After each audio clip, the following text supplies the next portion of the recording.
Hi, welcome to Miniezshops how-to videos, and today on the more techie side of Miniezshop, I'm going to show you how I edit my tutorials. Let's get to it. This is the basic setup that I use for all my how-to videos.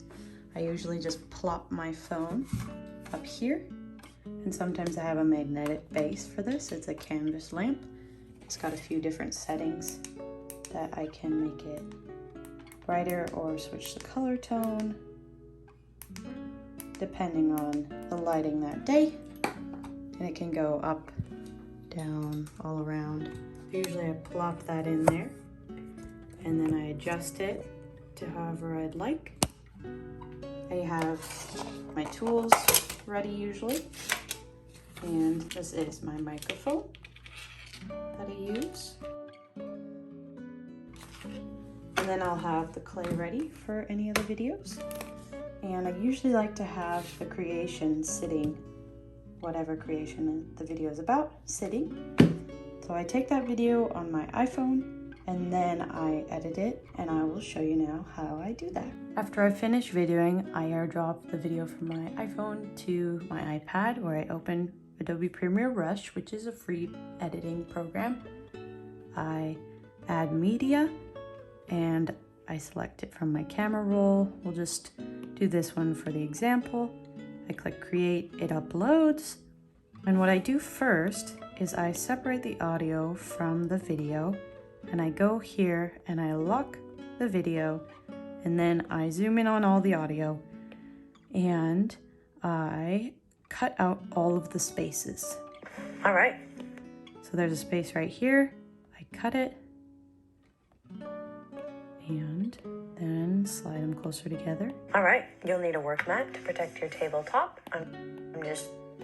And I just cut them over and over and over and over again until I get to the point where I like it, and then I go in and I lock the audio and I edit the video to match up with the audio. So it usually takes like a 30-minute video down to 10 minutes sort of thing.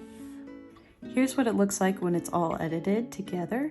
Look at all those little chops of video and soundbite, and then I add some music. So what I do is I go to my files and import them from Epidemic Sound, which is where I get copyright-free music, and I upload it. I'm just showing you because I've already chosen the sound for this video. But then I take it and I edit the volume to be about at 10, whereas the voice sound is at 50. So it's just soft background music, and I really like Spanish guitar.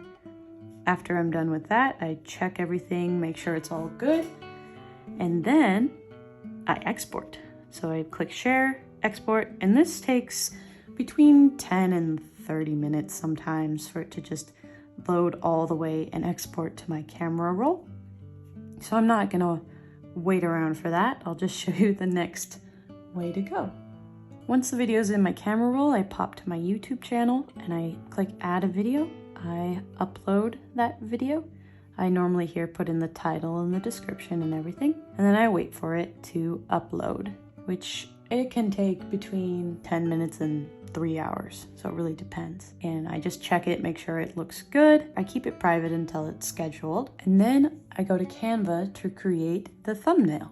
Usually I take a photo that I've taken previously of whatever it is, and I just put some text on top. I'm still fine-tuning the font, but I type out whatever the tutorial is, save that image, which takes a second, and then I go to my YouTube app, edit the video, choose a thumbnail from my photos, and then it's ready to go. And that's how I make my videos. It's really a labor of love, so I hope you enjoy them. And at the time of this, I don't make any money off of them yet. I have 1,600 subscribers, which you're supposed to have over 1,000 is one criteria. The other criteria is 4,000 watchovers over 365 days. I have like 3,800 watch hours, or 3,908, something like that. It's very, very close. So I'm hoping that in this new year, I'll be able to hit that, and we'll see. But for now, I just really enjoy making these for you guys, and let me know if there's anything else about the sculpting process or about the behind the scenes that you would like to know. Cheers.